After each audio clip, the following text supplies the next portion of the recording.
먼저 술에 취해서 택시기사를 폭행한 법무부 차관인 이용구의 이 폭행, 택시기사 폭행은 특검법으로 처리되어야 되고 블랙박스가 있었는데도 이 사건을 무마하려고 한 서초경찰서에 대해서 지금 검찰이 압수수색 중입니다.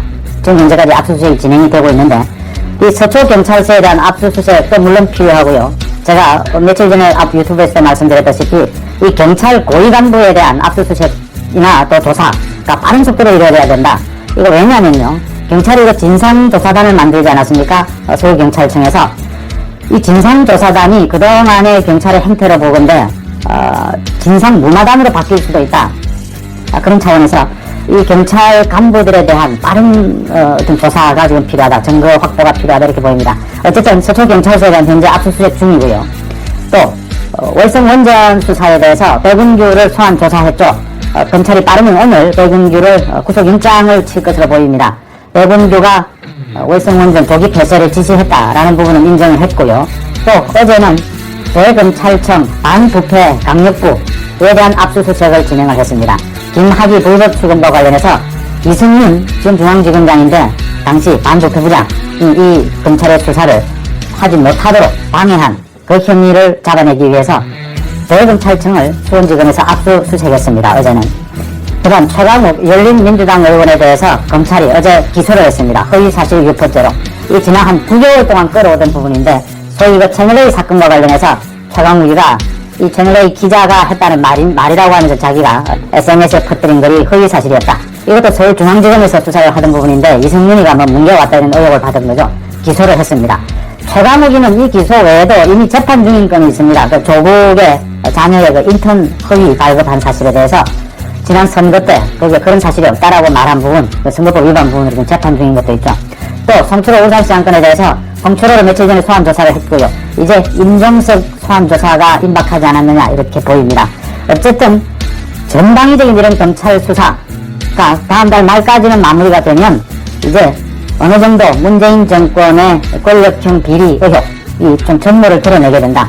검찰의 이 수사가 어느 정도 좀 가닥이 잡히게 된다.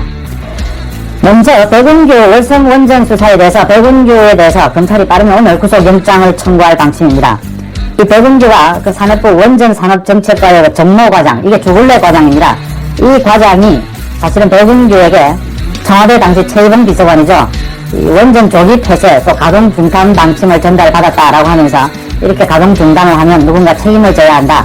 이렇게 백운규에게 보고를 했는데도 불구하고 백운규가 조기 폐쇄라고 지시를 내렸다. 이 부분은 일단 백운규가 소환 조사를 받으면서 인정을 했고요. 그 다음에 경제성 평가 조작 의혹, 서류 폐기 등에 대해서는 부인을 하고 있는 것으로 알려지고 있는데 아마 구속영장이 청구가 돼서 구속이 되면 이 부분도 아마 사건의 전모가 드러날 걸로 보입니다. 당시에 신내림 서기관이라든지 그 양재천 국장 이런 지금 현재 재판을 받고 있죠. 기소가 돼서 장관의 지시가 없이 서류를 폐기하거나 경제성 조작을 했을 리가 없고 또 백운규 장관도 청와대로부터 계속 질책을 닥달을 받은 것으로 지금 알려지고 있으니까 청와대 최이봉 비서관, 당시 비서관에 대한 빠른 소환이 있지 않겠느냐 이렇게 보입니다. 그다음 이용구에 대해서 법무부 차관 이용구에 대해서 지금 현재까지도 서초경찰서를 압수수색 중입니다. 블랙박스 영상을 경찰관, 수사관이 보고도 못 본 걸로 하겠다라고 이 사건을 봐주기 수사를 한 부분. 당시 이용구의 그 음주 폭행을 수사한 이 수사관이 상부에 보고하지도 않고 블랙박스를 못 본 걸로 하고 이렇게 사건을 무마했다라는 것인데 상식적으로 그것이 이해가 되지 않는 부분이다. 그게 3일 정도의 시간의 텀을 두고 이 특가법 적용 대상인 것을 단순 폭행으로 처리를 했는데 그 사이에 그 시간 안에 정보 보고가 있지 않았겠느냐. 그 사이에 또 택시기사에 대한 이용구가 합의를 했거든요. 그 사이에 많은 일들이 오고 갔을 것이다. 그 부분을 밝혀내는 데는 말씀드렸다시피 이 경찰 간부진에 대한 빠른 필요한 압수수색, 서초경찰서에 이어서 그 다음 이 조사가 필요하다 이렇게 보입니다.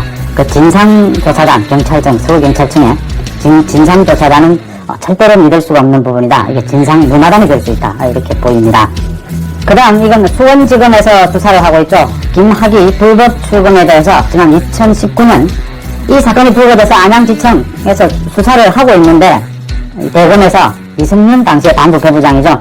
이 수사를 방해했다. 이 수사를 이제 더 이상 하지 마라 라고 보고서를 올리도록 강압했던 이 사건에 대해서 이게 지금 공익 제보로 해서 드러나고 있는데 이 사건과 관련해서 어제 아주 이례적인 일입니다. 대검찰청 반부패부를 압수수색했습니다. 수원지검에서 이성윤을 겨냥한 것이죠. 이성윤의 당시에 어떻게 관여가 됐느냐, 이 부분이 드러나게 되면, 이성윤의 부분이 드러나게 되면 아마 이성윤에 대한 직접 조사가 불가피하게 될 테고, 그 정권한 수집이 된다면, 그렇게 되면 지금 보시다시피 이성윤이가 그동안 막아왔던 서울중앙지검에서 전국의 그 검찰, 단위검찰청 규모로는 서울중앙지검이 압도적으로 크죠. 서울중앙지검이 맡고 있는 그 10건에 가까운 현 정부와 관련이 되는 사건들을 이성윤이가 틀어막고 넘겨왔지 않습니까? 지금 이제 이 사건들에 대한 수사가 계속 진행이 되고 있는데, 이성윤이가 아마 직접 이런 조사를 받게 된다면 사실상 서울지검장으로서의 어떤 권한 행사를 못하게 되는 상황에 와 있기 때문에 앞으로 각종 수사들이 활기를 띠지 않을까 이렇게 보입니다.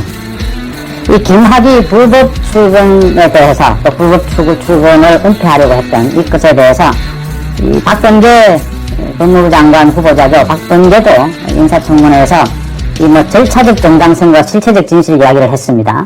이 실체적 진실, 아주 나쁜 놈을 잡으려고 하는데 그 절차적으로 약간 문제가 있었던 것이, 그것을 그렇게 부각해서 되느냐, 이런 얘기들입니다.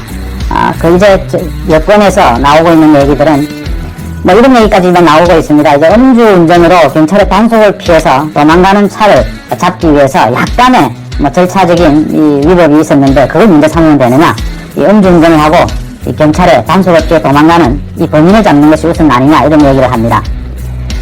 절차적인 정당성, 또 실체적 진실, 모든 게 다 중요합니다. 이 부분에 대해서 가장 말을 많이 한 사람이 조국이에요. 또 아마 누군가가 찾아서 또 이 조국 조만대장경이라고 하죠, 올릴 텐데, 조국이가 가장 인권을 보호하기 위해서 이 절차적 정당성이 중요하다는 점을 가장 강조를 해왔죠. 이 부분에 대해서 여권에서 지금 이야기하는 것은 김학의 불법 출근에 대해서 아마 틀어막기 위해서, 어떤 여론을 좀 조성하기 위해서